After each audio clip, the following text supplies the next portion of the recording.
Hi guys! For today's video ay pupunta nga kami ng Kamay ni Jesus Shrine sa Lokban, Quezon. Kasama nga rin namin guys yung 3 bata at panandaliang nagsara kami ng tindahan.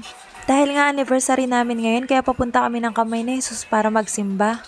At yun nga din guys ang dahilan kung bakit kami nagsara ng tindahan pero mabilisan lang naman at babalik din kami agad. Magpapasalamat lang kami sa taas at syempre mamamasyal na rin ng kauntian. Sa Kamay ni Jesus Lokban, Quezon nga kami guys lagi nagsisimba. Dahil nga guys pagkatapos ng misa ay nakakapag-enjoy ang mga bata dun. Dun kasi guys sa Kamay ni Jesus ay may mga park na or palaruan na para sa mga bata. Malawak kasi guys ang loob ng Kamay ni Jesus. Actually guys kompleto na sa loob nito. May mapapasyalan ka na, maraming spot na pwedeng pagpicturan at syempre may mga makakainan ka na din sa loob. Makikita mo rin guys sa loob yung replika ng Noah's Ark at pwede rin kayo guys umakyat dun sa may pagkataas-taas na hagdan na may 300 steps at sa tuktok nito ay makikita nyo ang statue ni Papa Jesus. At nandito na nga kami guys at nakarating na kami. Papasok na nga kami guys para makahanap ng parking. Pero for sure naman maluwag na maluwag ang parking ngayon kasi Friday. At saka hapon na kaya sure ako kukunti na ang tao dito.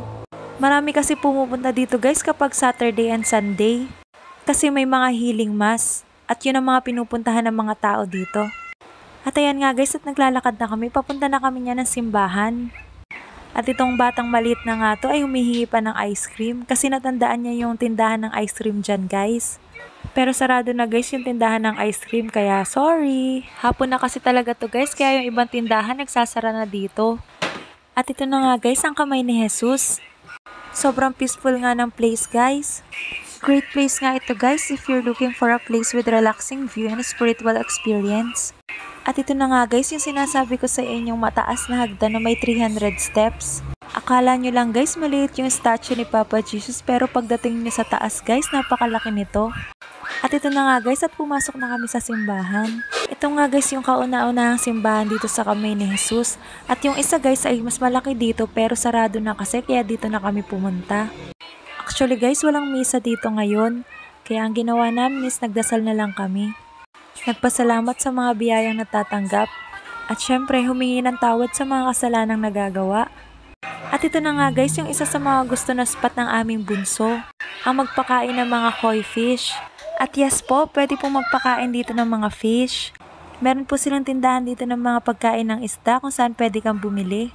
At after nga nito guys na magpakain ng mga bata sa mga fish ay umuwi na kami. Hindi na nga kami kumain sa labas guys kasi sabi nung asawa ko magluluto na lang daw siya ng masarap. Sabi ko naman guys ay okay lang kasi mas makakatipid kami. Kaya after namin dito guys ay dumaan kami ng palengke at namalengke siya para sa mga ingredients na gagamitin niya. So yun lang guys, thank you for watching, follow for more, bye!